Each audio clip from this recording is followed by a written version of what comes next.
পিতা পুত্র পবিত্র আত্মার নামে আমিন। সকলকে জয় যিশু। খ্রিস্টে আমার প্রিয় ভাই বোনেরা, আমরা দেখি জানি 2023 সাল এখন শেষ। এবার আমরা 2024 সালে পা রেখেছি বা প্রবেশ করেছি।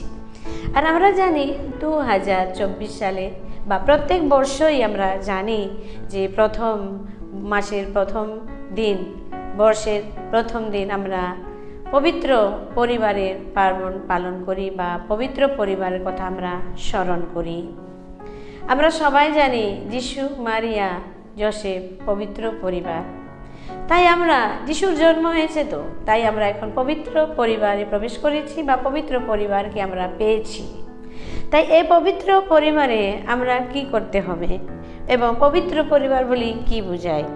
ঈশায় গ্রন্থ 56 অধ্যায় 7 পদে আমরা দেখি, আমার গৃহকে বলা হবে সকল জাতির জন্যই প্রার্থনা গৃহ, আমি তাদের চালনা করব। আমার পবিত্র পর্বত ওপর আমার প্রার্থনা গৃহে তাদের আনন্দিত করব, তাদের আহুতি বলিদান গ্রহণ করব। খ্রিস্টে আমার প্রিয় ভাই বোনেরা, প্রভু বলছেন আমার গৃহকে বলা হবে সকল জাতির জন্য প্রার্থনা গৃহ। শুধু ছোট পরিবার, অনেকজন বলি ছোট পরিবার পবিত্র পরিবার বা সুখী পরিবার আমরা বলি, কিন্তু তা তো ঠিক নয় যে ছোট পরিবার হলে যে সুখী পরিবার তা নয়। পবিত্র পরিবার হলে সুখী পরিবার হয়। সুখী পরিবার কারা হয়? যার পরিবারে প্রত্যেক দিন পারিবারিক প্রার্থনা হয়, সপরিবার একসাথে যখন প্রার্থনা করি সেই পরিবারকে পবিত্র পরিবার বলা হয়। এবং সেই পরিবারকে খ্রিস্ট যিশু বলেন এই আমার পরিবার, যা সকল জাতির জন্য প্রার্থনা গৃহ বলে অভিহিত হবে। এবং তারা যা প্রার্থনা করবে তা আমি গ্রহণ করব, যা অর্পণ করবে তা আমি গ্রহণ করব, তাদেরকে আমি পরিচালনা করব এবং তাদের পরিবারকে আমি আনন্দে, স্বর্গীয় আনন্দে তাদেরকে আমি পরিচালনা করব। খ্রিস্টতে আমার প্রিয় ভাই বোনেরা, আমাদের প্রত্যেক পরিবারে প্রভু যিশু আসতে চান, প্রত্যেকটি পরিবারকে তিনি পবিত্র করতে চান।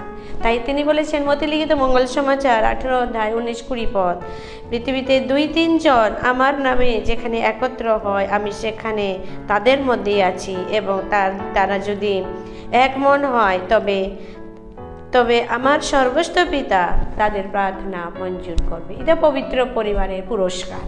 প্রভু বলেন যে পরিবারে 2-3, যে পরিবার সবাই সপরিবার একসাথে বসে প্রার্থনা করে সেখানে আমি আছি, এবং তারা যদি এক মনে প্রাণ হয়ে যা কিছু যাচনা করে আমার স্বর্গস্থ পিতা তা মঞ্জুর করবেন। এই তো পবিত্র পরিবারের চিহ্ন, পারিবারিক প্রার্থনা। একসাথে সবাই সপরিবার প্রত্যেক দিন অন্তত 1 ঘন্টা প্রার্থনা করে সেই পরিবারকে বলে পবিত্র পরিবার। কারণ সেই পরিবারে প্রভু যিশু, পবিত্র পরিবার মানে কি? যেখানে প্রভু যিশু যেই পরিবারে থাকেন সেই পরিবারকে পবিত্র পরিবার বলা হয়। মার্ক লিখিত মঙ্গল সমাচার 14 অধ্যায় 37 পদে লেখা আছে, প্রত্যেকটি পরিবারে অন্তত 1 ঘন্টা প্রত্যেক দিন সপরিবার বসে প্রার্থনা করতে হবে। এইটা ঈশ্বরের ইচ্ছা। কারণ প্রভু নিজে বলছে, তোমরা কি 1 ঘন্টা আমার সঙ্গে জেগে থাকার এখনো তোমাদের শক্তি হয়নি?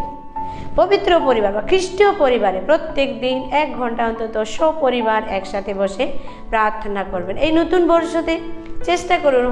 হতে পারে গত বর্ষগুলোতে আমরা হয়তো প্রার্থনা করিনি একসাথে। এই নতুন বর্ষে আপনারা সবাই চেষ্টা করবেন একসাথে বসে 1 ঘন্টা অন্তত প্রত্যেক দিন সপরিবার বসে পারিবারিক প্রার্থনা করবেন।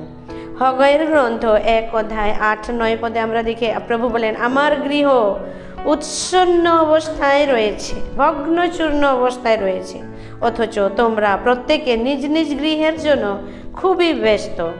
তোমরা গৃহটি নির্মাণ করো, তবে আমি এই গৃহের প্রতি প্রসন্ন হয়ে সেখানে আমার গৌরব প্রকাশ করব।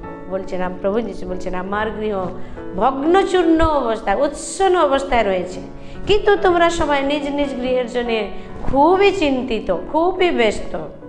তাই প্রভু আমাদের কাছে সেই গৃহটা তোমরা নির্মাণ করো, সেই খ্রিস্ট পরিবারকে পবিত্র পরিবার করে তোলো, নির্মাণ করো, তবে আমি সেই পরিবারে এসে আমার গৌরব প্রকাশ করব। এই তো পবিত্র পরিবার, এইটা খ্রিস্ট পরিবারের চিহ্ন। কারণ জেরেমিয়া 7 অধ্যায় 11 পদে আমরা দেখি, এই যে গৃহ আমার আপন নাম বহন করবে, তা কি তোমাদের দৃষ্টিতে দস্যুদের রাস্তা না?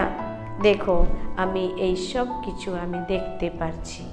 খ্রিস্টতে আমার প্রিয় ভাই বোনেরা, আমাদের পরিবারে আমরা কিভাবে জীবনযাপন করি? প্রার্থনাময় জীবন, পবিত্র পরিবার রূপে বা খ্রিস্ট পরিবার রূপে, নাকি দস্যুদের আস্তানার মতো কিভাবে আমরা জীবনযাপন করছি? আমাদের পরিবারের পরিস্থিতি কেমন আছে? প্রভু সবই দেখতে পাচ্ছেন। তাই আসুন আপনাদের সকলের জন্য প্রার্থনা করি যেন 2024 সাল আপনাদের জন্য মঙ্গলময় হোক এবং আপনাদের সকলের পরিবার যেন হয়ে উঠুক পবিত্র খ্রিস্টীয় নাজারেত পরিবার। সকলকে জয় যিশু।